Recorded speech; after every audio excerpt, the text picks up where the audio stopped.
Abra sua Bíblia comigo, por favor, no Novo Testamento. Primeira Epístola Universal do apóstolo Pedro.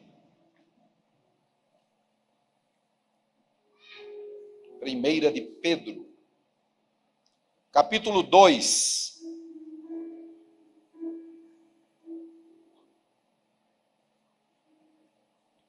Eu quero ler com vocês o verso 9.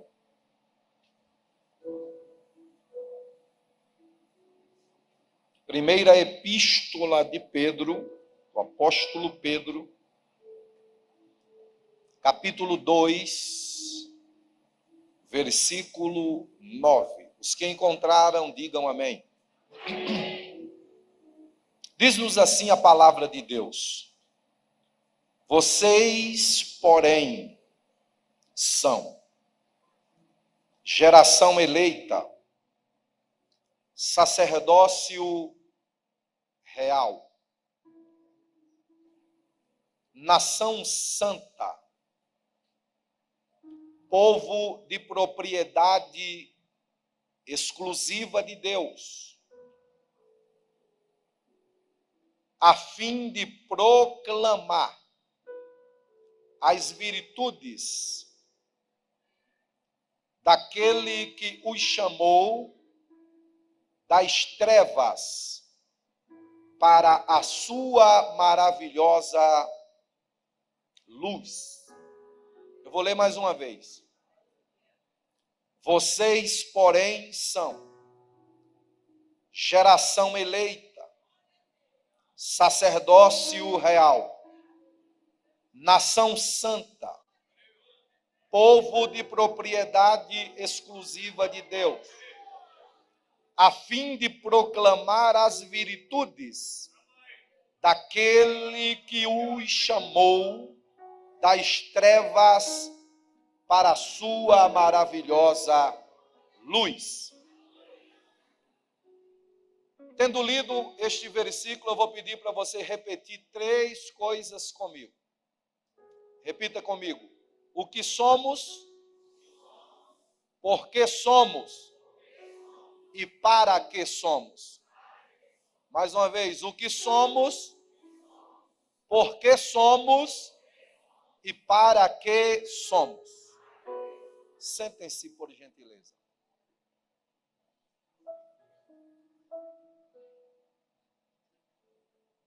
A primeira carta do apóstolo Pedro é uma daquelas em que ele vem para atestar, para assegurar algumas coisas para a vida dos cristãos da igreja de então. Todos nós somos sabedores que Deus levantara estes homens a fim de que eles edificassem, exortassem e consolassem o povo. E Deus fizera isto pelo simples fato de que naquela época existia uma ingerência muito grande de falsos mestres, falsos apóstolos, homens que espalhavam a erva daninha da falsa teologia, de mensagens que eram danosas, nocivas para o povo que estava começando a viver o que Jesus havia instituído para eles. Então Pedro é um daqueles que fora transformado de forma radical. E Deus o levantara de forma contundente para trazer à igreja de então uma mensagem consolidadora. uma mensagem que viesse arraigar o povo de Deus naquilo que Jesus havia os ensinado. E Pedro, tomado por esta preocupação, cheio deste desejo de ver a igreja de Jesus firmada na rocha, Pedro prega esta mensagem. E ao pregar esta mensagem para a igreja, escrever para a igreja, Pedro traz à consciência do povo o que eles eram, o porquê deles serem e para que eles eram. Aí Pedro começa dizendo: mas nós, vós, vocês, a igreja, vocês são, em primeiro lugar, geração eleita, sacerdócio real, nação santa, povo de propriedade exclusiva de Deus. A grande pergunta naquela época é: o que nós somos? Porque até então eles entendiam que era a igreja de Jesus. Mas é como que se eles pedissem e suplicassem um significado mais apurado do que era ser a igreja de Jesus. Pedro, tomado pela sua eloquência nas palavras, Pedro diz: eu vou dizer o que vocês são. Nós somos a geração eleita. A expressão que aparece aqui nas palavras de Pedro, como eleita, traz um significado que reporta-nos a cada ação do próprio Cristo. Como assim, pastor Adriano? Se somos eleitos, é simplesmente porque Ele nos elegeu. Se somos chamados de geração eleita, esta eleição, louvado seja o nome do Senhor, que nela não existem perdedores, ela só existe e só são possuidores dela aqueles que foram eleitos por Jesus. Pastor Adriano, e como Jesus elegeu esta geração? Existia uma promessa, existia uma palavra. E qual era a palavra, pastor? Quando você lê Gênesis capítulo 3, especificamente o verso 15, a teologia chama isso aí de proto-evangelho do latim.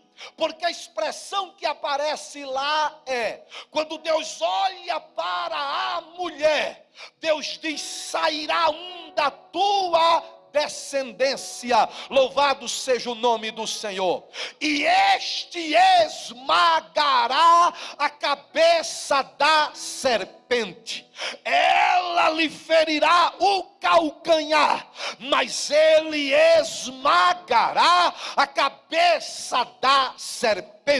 A partir daquele momento, a promessa está lançada sobre o povo que Deus levantaria sobre a terra, de que sairia daquele povo, sairia da descendência daquele povo, um que esmagaria a cabeça da serpente que fez o homem pecar, que fez o homem desobedecer a Deus. Você sabe o que é que eu acho interessante? Eu acho interessante que quando Davi apareceu, eu imagino que alguém deve ter olhado para Davi, o matador de leões, o matador de ursos, o matador de gigante, o maior rei de Israel. Alguém deve ter dito: é ele quem esmagará esmagará a cabeça da serpente. Mas o que eu acho interessante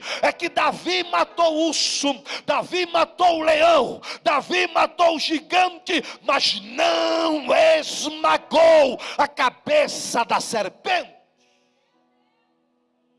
Depois vem o sucessor de Davi, chamado Salomão.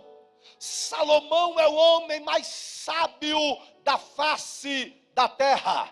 Escreveu 3.005 cânticos, 1.000 provérbios. As pessoas vinham de longe para admirar a sabedoria de Salomão. Alguém deve ter pensado: é ele que esmagará a cabeça da serpente e levantará uma geração eleita. Mas não foi Salomão. Eu fico imaginando quando alguém olhava para Sansão pegar a queixada de um jumento e matar 1.000 filisteus lá em Ramote-Lei, derrubar os pilares do templo de Dagon, pegar as portas do templo de Dagon, que pesavam 300 quilos, colocar sobre suas costas e subir 50 quilômetros de ladeira acima. Alguém deve ter dito: ele é o que esmagará a cabeça da serpente.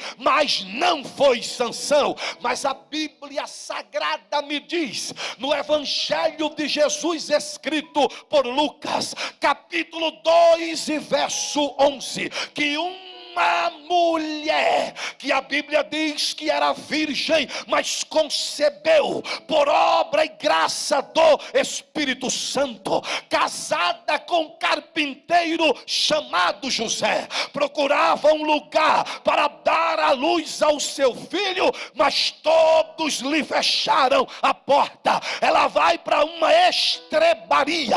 Quando chega lá no meio dos animais, ela dá a luz a um menino. Mas sabe o que é que acontece na hora do nascimento deste menino? Um coral de anjos se forma no céu,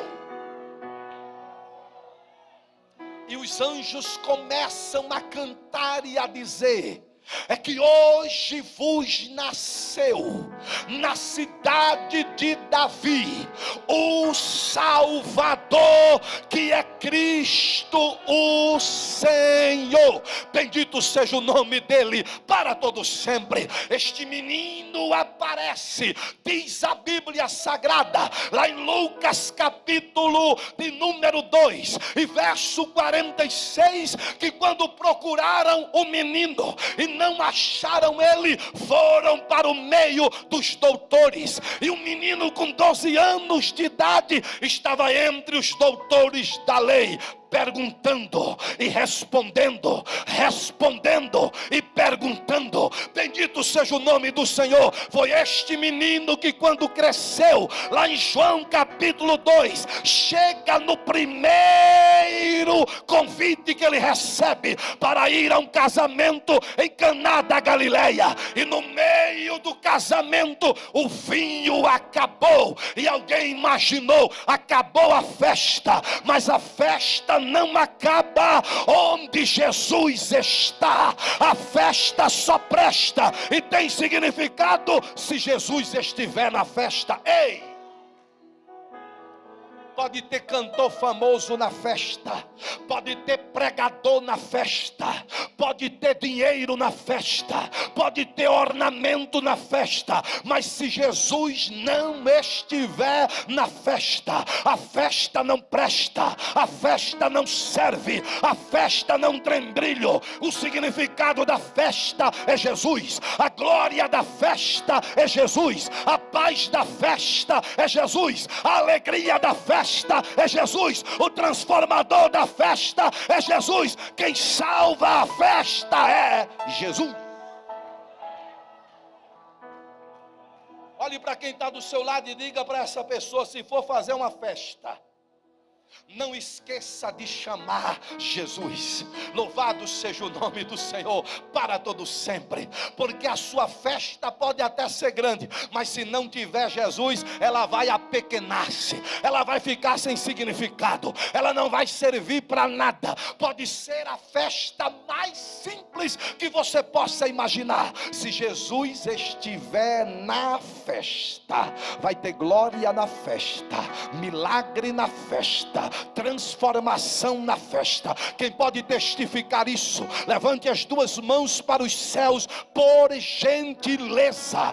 Abra sua boca e glorifique o nome de Jesus. Olha para cá, o filho de Maria com José começa a ser hostilizado, vilipendiado. Dentre as muitas coisas que ele foi chamado, foi de Beelzebul.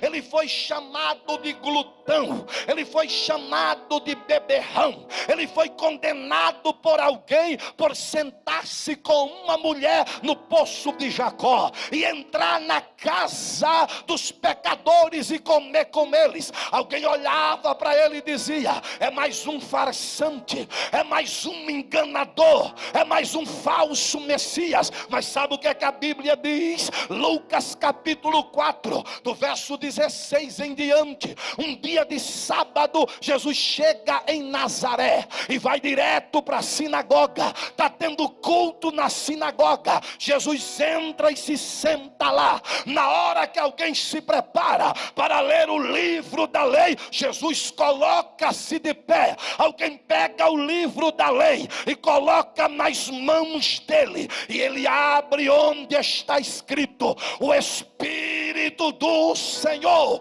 está sobre mim, pelo que me ungiu.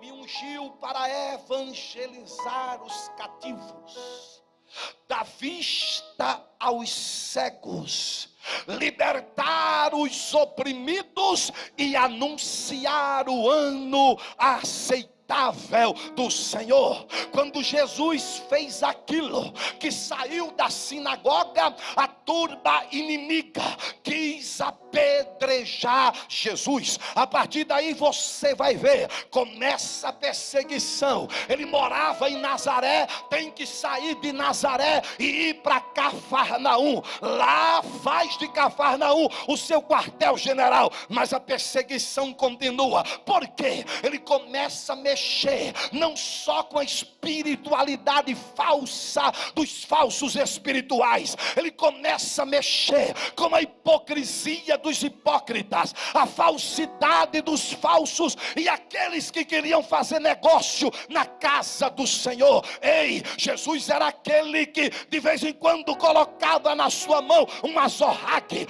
ou ele se preparava para alguém que quisesse enfrentá-lo, derrubando as mesas, ou ele batia na alma da pessoa a fim de transformá-la. Isso mexe com a estrutura de Roma. Sabe qual é a conclusão que eles chegam? Temos que parar este falso, ele está arrebatando multidões. Aí alguém diz assim: é falso para você, para mim é o transformador da minha vida.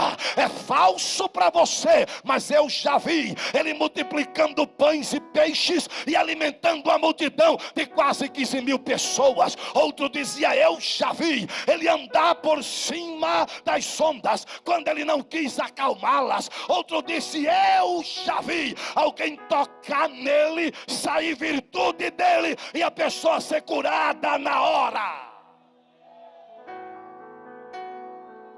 Roma começa a ficar perturbada com aquilo e diz o seguinte: vamos pará-lo. A única forma de pará-lo é se nós criarmos uma estrutura para condená-lo, mas ele é inocente, mas nós iremos fazer tudo para que ele pare e seja condenado. Só que Roma não entendia que na presciência divina ele era o sacrifício perfeito. Louvado seja o nome do Senhor. Ele era a oferta insubstituível. Roma não entendeu um detalhe. Qual detalhe, pastor? Lucas 13:22. Caminhava Jesus, passando por cidades e aldeias, ensinando e pregando, e indo para Jerusalém. É como se Jesus estivesse dizendo: eu passo por todas as cidades, eu curo, eu ressuscito, eu purifico, eu regenero, eu multiplico, eu resolvo o problema de todos, mas eu estou indo para Jerusalém. E o que é que o Senhor vai fazer em Jerusalém? Aqui eu resolvo o problema de alguns, lá em Jerusalém eu vou resolver o problema da humanidade. Como assim? Lá em Jerusalém eu vou levantar o quê? Uma geração. Lá em Jerusalém eu vou eleger o quê? Eleger um povo que será chamado de geração eleita. Louvado seja o nome do Senhor para sempre. Tentaram parar ele, mas não conseguiram. Eu fico imaginando o desespero do inferno quando viu o patíbulo da cruz nas costas dele, quando viu ele passando pela via dolorosa. Ele trocou as avenidas eternas pela via dolorosa.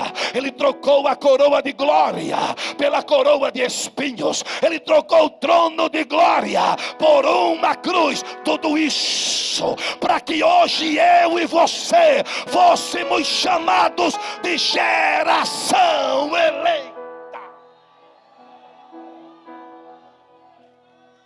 Aleluia. Ninguém conseguiu pará-lo, ninguém conseguiu detê-lo.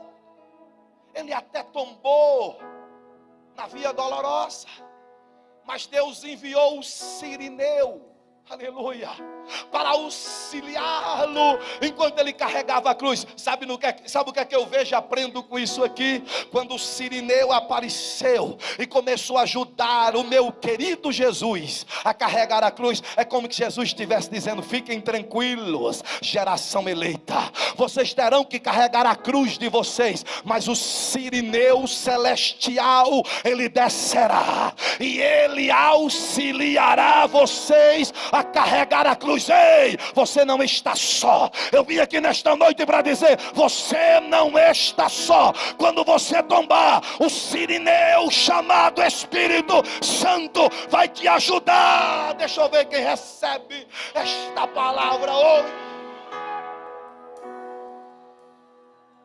Coloca a tua mão no ombro da pessoa que está do teu lado, por gentileza.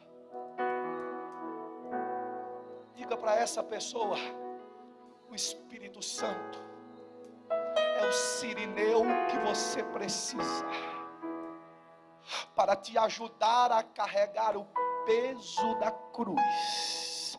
Mas você sempre ouvirá o Cirineu sussurrando no seu ouvido e dizendo: não pare, não desista, não desanime. Eu fico imaginando quando ele chega lá no Gólgota, o inferno inteiro está dizendo: o sacrifício será realizado, não podemos deixar. Mas já era tarde. O plano perfeito de Deus de levantar uma geração eleita já estava concretizado.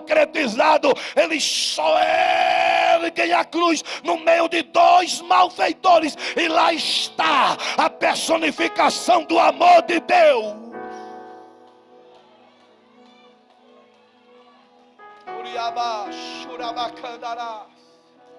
Aleluia.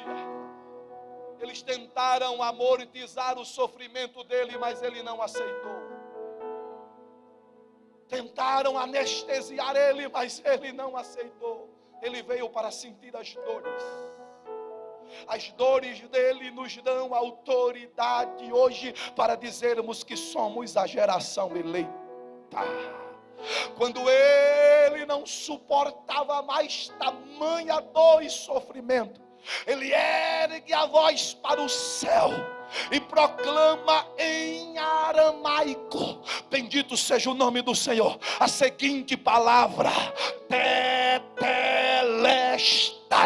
Sabe o que é que ele está dizendo? Meu pai, eu paguei a conta, eu rasguei o documento contrário, eu estou oferecendo o sacrifício perfeito. Sabe o que quer dizer tetelestai? É a mesma coisa quando um pai manda um filho fazer uma obrigação e o pai resolve o problema. Ele chega para o pai e diz: eu fiz o que o Senhor mandou com perfeição. Tetelestai é: eu paguei a dívida. Levante suas duas mãos para os céus, por gentileza. Segure as duas mãos lá em cima. Ele te trouxe aqui nesta noite para te dizer: você é geração eleita, porque a dívida está paga. O documento contrário foi rasgado.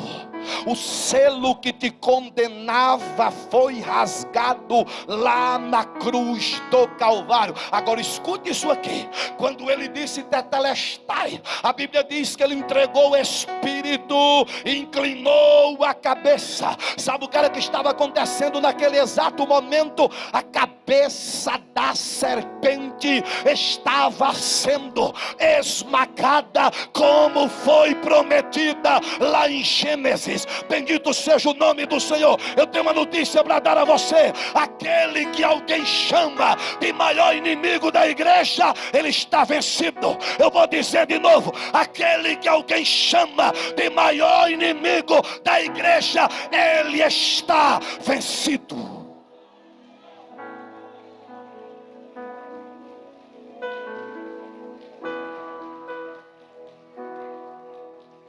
Vós sois.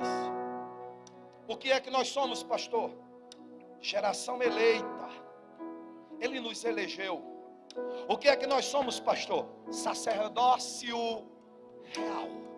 Sabe aquela coisa de 20 mil, mais de 20 mil sacerdotes no templo, trocando os turnos? Um sai, outro entra, mas o sacerdote só podia chegar no Santo dos Santos uma vez por ano, levando propiciação pelos pecados de quem estava lá fora e pelos pecados dele. Ei, quando Pedro diz aqui: vós sois sacerdócio real, sabe o que é que Pedro está dizendo? Quando ele deu brado lá no Calvário, três coisas aconteceram: mortos ressuscitaram, o chão se abriu, pedras se fenderam, e na hora da oferta vespertina do entardecer, lá no templo existia um véu que para ser rasgado tinha que ser 2 cavalos de força por causa da espessura. Quando Jesus disse tetelestai, que pisou a cabeça da serpente,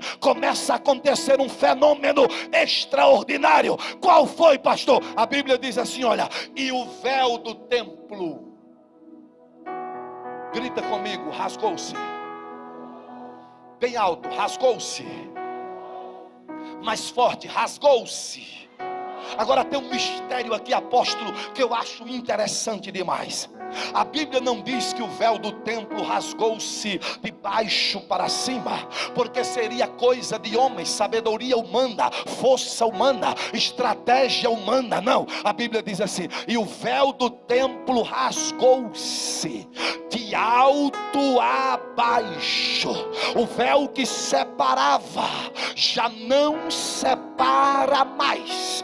A luz que outrora apagada agora brilha. Eu vou traduzir para você: o véu que separava o sumo sacerdote do santo dos santos. Sabe o que é que acontece? O próprio Deus pega o véu lá em cima e diz assim: tudo que separava vai deixar de separar hoje. O que dividia não vai dividir mais.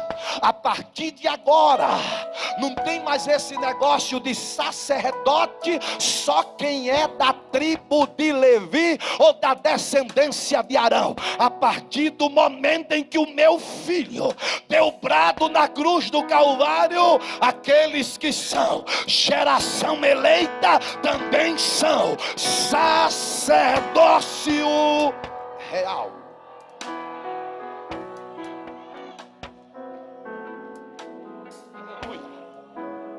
Você sabe de onde vem essa palavra real? Verdadeiro. Você sabe de onde vem a expressão sacerdócio real? É sacerdócio sem mentira, é sacerdócio sem invenção. Sabe de onde vem a expressão sacerdócio real? A partir de agora, não vai ser só lá no templo. A partir de agora, é lá em casa, quando estiver fazendo a comida, é lá no trabalho, quando estiver na frente do computador, é dentro do carro, quando estiver no trânsito, é na igreja, é onde você for. O véu rasgou, não tem mais separação, não tem mais divisão. Deixa eu ver quem está entendendo o que eu estou falando aqui esta hora. Escute isso aqui, pastor Adriano.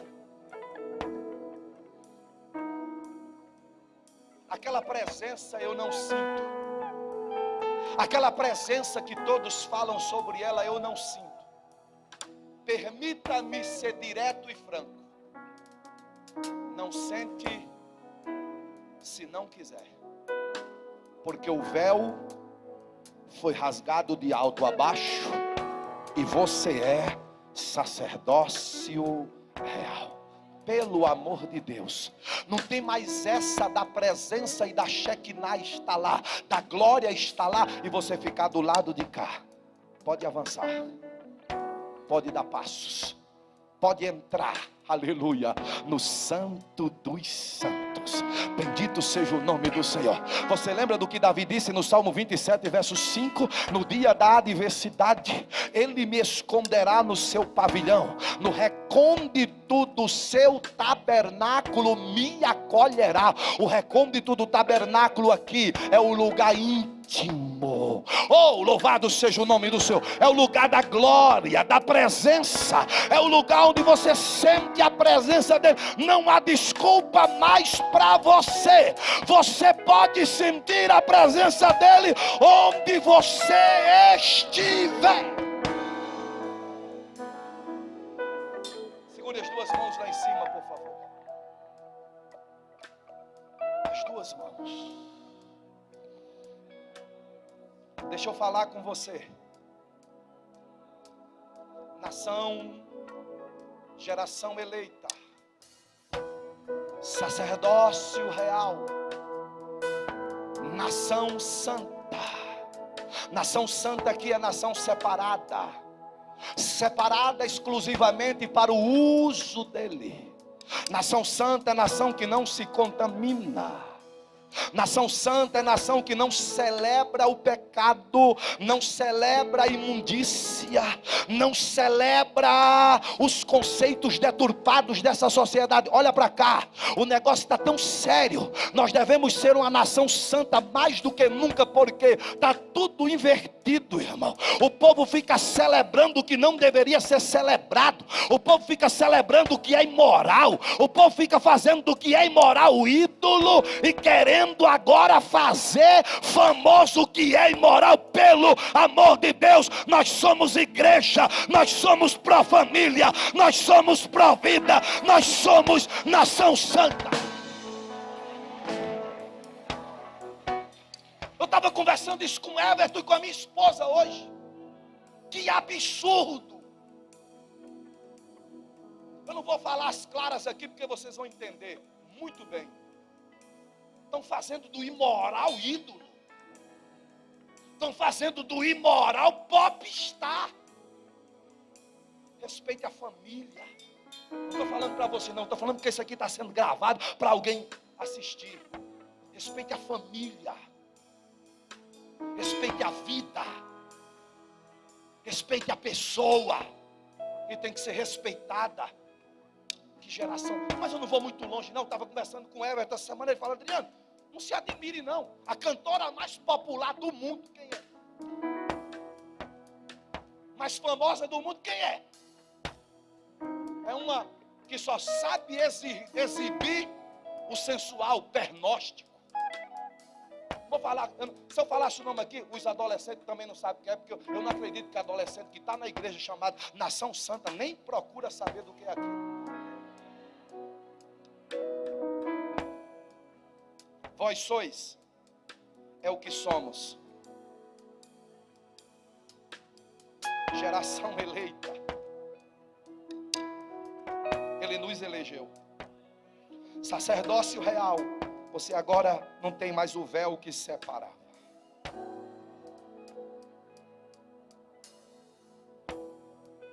Nação santa, você está a par. Ei, você pode não, você não tem como você viver separado fisicamente, mas espiritualmente tem como. É por isso que nós somos chamados de nação santa. Nós somos o contraponto. Nós somos a contracultura. Nós vamos na contramão. O que eles celebram, a gente não celebra. No que eles creem, a gente não crê. O que eles pregam, nós não pregamos. Porque nós somos nação. Nação. Nação. Nação. Nação. Já era para você ter complementado. Nação. Nação.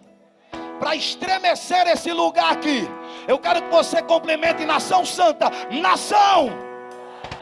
Nação. Aqui em Planaltina tem uma igreja cujo povo está inserido. Vai, adora na nação santa. Glorifique o nome de Jesus neste lugar.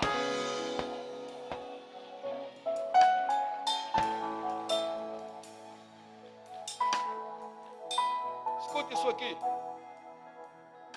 Povo de propriedade exclusiva de Deus. Eu não prego em nenhum lugar que Deus tem queridinhos. Deus não é Deus de facção. Deus não é Deus de privilégiozinhos para uns e outros, não, de forma alguma. Mas eu prego o que a Bíblia diz. Povo de propriedade exclusiva de Deus. Aqui não é só aquela faixa que alguém, quando compra um carro empolgado, coloca lá atrás, propriedade exclusiva de Deus. Não estou falando disso aqui não. Eu estou falando do povo que Deus olha para ele e diz assim: esse aí foi comprado com alto preço do sangue do meu filho que foi derramado. Esse aí é sacerdócio real, é nação santa e é povo meu. É dele porque ele comprou, é dele porque ele adquiriu, é dele porque ele resgatou, é dele porque ele regenerou. Na verdade, nós somos dele duas vezes.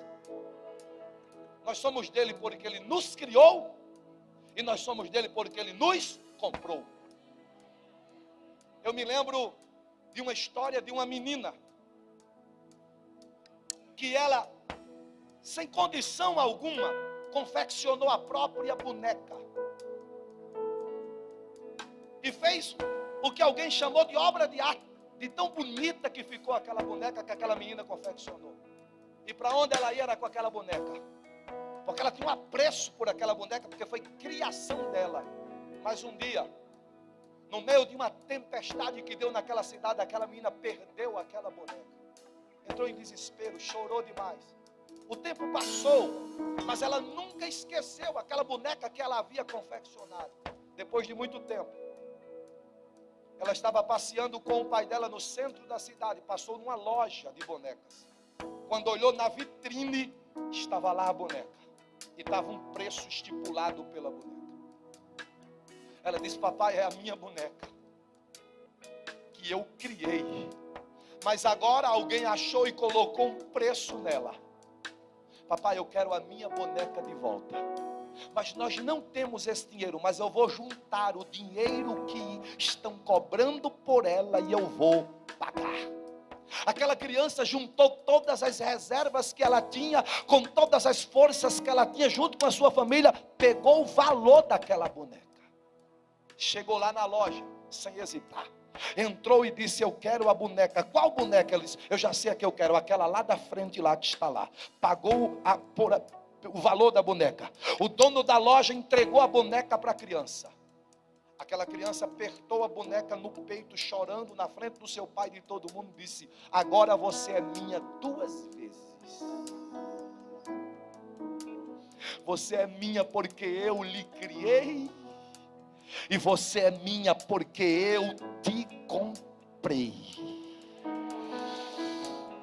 Você pode sentir nesta noite o abraço do Espírito Santo na sua alma. Aleluia. Parece que eu escuto a voz do Eterno nesta noite dizendo o quê?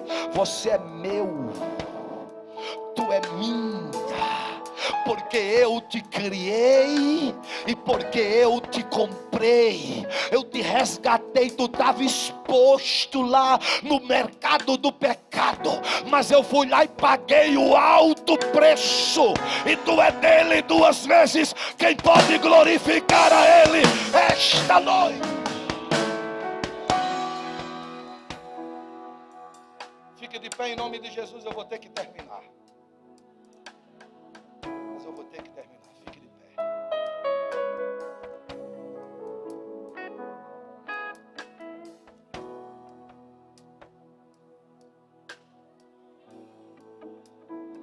O que somos? Para que somos? E por que somos? O que somos? Geração eleita, sacerdócio real, nação santa, povo de propriedade exclusiva de Deus. Escute isso aqui: a fim de proclamar. Nós somos. Agora sabe para que somos? Para anunciar. A fim de proclamar. Nós somos proclamadores das virtudes. Eu vou dizer de novo. Nós somos proclamadores das virtudes. Virtudes são coisas boas. Virtude é poder. Louvado seja o nome do Senhor. Virtude é um dos derivados para a palavra dunamis, força propulsora que move, que alavanca. Nós somos chamados para anunciar o que? O poder de Deus. Da tua boca deve fluir coisas poderosas. Eu vou dizer de novo que você não entendeu. Do teu âmago deve brotar notícias poderosas. Como que, pastor? Você vai ser um canal de Deus lá onde você trabalha. Você vai exalar poder de Deus lá onde você trabalha. Você vai manifestar a virtude de Deus lá onde você trabalha. Você vai olhar para aquela pessoa lá no seu trabalho, depressiva, querendo se matar e sem nenhuma razão para viver. Você vai dizer: o poder que flui de mim transformará a tua vida, mudará a tua história, mudará o ambiente. Olhe para cá. Nós somos. Para que somos? E por que somos? Sabe por que somos? Olha o que é que Pedro diz: a fim de proclamar as virtudes daquele, repete comigo, daquele que nos chamou. Sabe por que somos? Porque ele nos chamou. Sabe por que somos? Porque ele nos chamou. Nós somos. Para que somos? Para anunciar. E por que somos? Porque ele nos chamou. De onde? Das trevas para a sua maravilhosa luz. Nós somos porque escutamos o chamado dele. Não tem como. Olha para cá para eu dizer uma coisa para você. Jesus não quebra a porta de ninguém. Jesus não derruba a porta de ninguém. O diabo é invasivo, intrometido, mal educado, tudo que você possa inventar. Jesus não. Apocalipse 3:20: eis que estou à porta e bato. Se alguém ouvir a minha voz e abrir a sua porta, eu entrarei em sua casa, cearei com ele e ele comigo. Sabe por que nós estamos aqui hoje? É porque nós ouvimos o chamado. Quem aqui ouviu o chamado? Quem aqui ouviu o chamado? Deixa eu perguntar de novo. Quem aqui ouviu o chamado? Pastor, como é esse negócio de ouvir um chamado? Eu escuto uma voz sobrenatural. Não. É a voz do pastor Adriano falando com você. É a voz do apóstolo falando com você. É a voz de um amigo seu dizendo: vamos no culto hoje que tem 15 anos de celebração da Vivando as Nações. É a voz de alguém adorando aqui e a música entrando na sua alma. Esse é o chamado. Nós escutamos esse chamado. Sabe como foi que eu escutei esse chamado? 1992, 29 de novembro. Sabe como era que eu estava? Umas botas de cano longo por aqui, aquele cinturão com fivela grande de vaqueiro, indo para um forró de vaquejada. Mago que dava dó.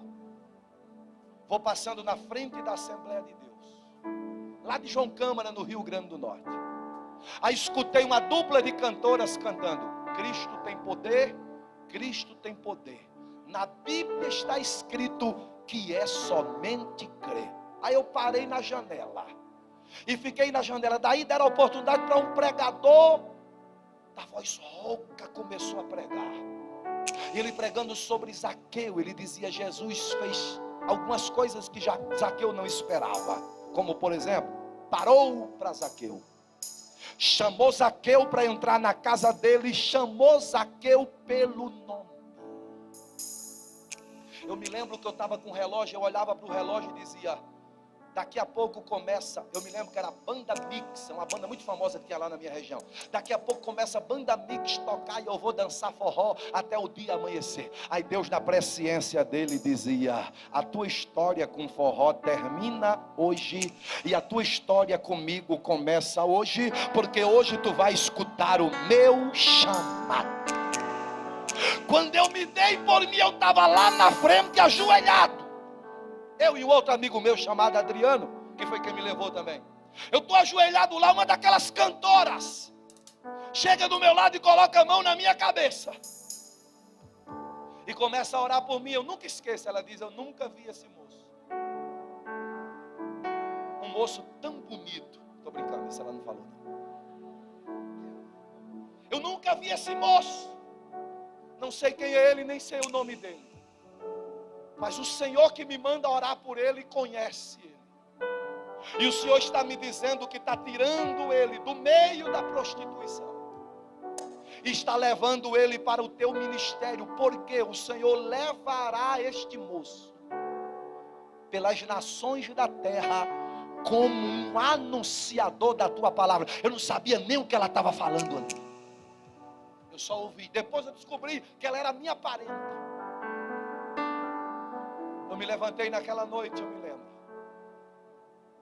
E ao invés de eu ir para o pátio de vaquejada onde tinha festa, eu voltei para casa. Quando eu cheguei em casa, a minha vozinha disse: o que foi que houve? Eu falei: agora eu sou crente. Ela disse: como assim? Mas tu saiu daqui para ir para forró de vaquejada? Eu estou acostumada a tu sair 10 da noite e só voltar no outro dia. Eu falei: pois é. A partir de agora, isso não vai existir mais. A minha avó era crente. E uma coisa que ela falou para mim, ela disse: no dia que eu fui buscar você morrendo por inanição, eu olhei para você e disse: Deus só pode ter um plano muito grande na vida desse menino. Mas eu nunca imaginei, meu filho, quando esse plano se concretizaria. E hoje eu estou vendo que começa a concretização do plano de Deus na sua vida, porque você ouviu o chamado. Quem ouviu esse chamado, segura as duas mãos lá em cima. Olá, meus irmãos, eu sou o pastor Adriano Mendes. Eu tive a honra e a alegria de mais uma vez participar dessa celebração como um dos preletores, dos pregadores. Participamos de um culto que eu tenho certeza que marcou a vida de muitas pessoas. Adoração, louvor e a palavra de Deus. Eu tenho certeza que vidas foram impactadas e alcançadas hoje pelo poder da palavra de Deus. Tivemos um culto onde tivemos salvação, a presença de Deus foi sentida, a palavra de Deus alcançou corações. Nós pudemos ver ali pessoas com lágrimas nos seus olhos. Isso é um ponto, um indicador de que a palavra está falando ao coração das pessoas. 15 anos do Ministério Avivando as Nações. Se você ainda não conhece esse ministério, eu quero te convidar, que com certeza Deus falará ao seu coração. Hoje nós aprendemos na palavra que foi ministrada sobre o que disse o apóstolo Pedro na carta dele, ou na primeira carta dele, no capítulo 2, verso 9, quando ele disse: vós, porém, sois nação santa, sacerdócio real, geração eleita, povo de propriedade exclusiva de Deus, que foram chamados para anunciar as virtudes daquele que lhe chamou das trevas para a sua maravilhosa luz. Vem, ainda dá tempo. 15 anos de celebração do Ministério Avivando as Nações.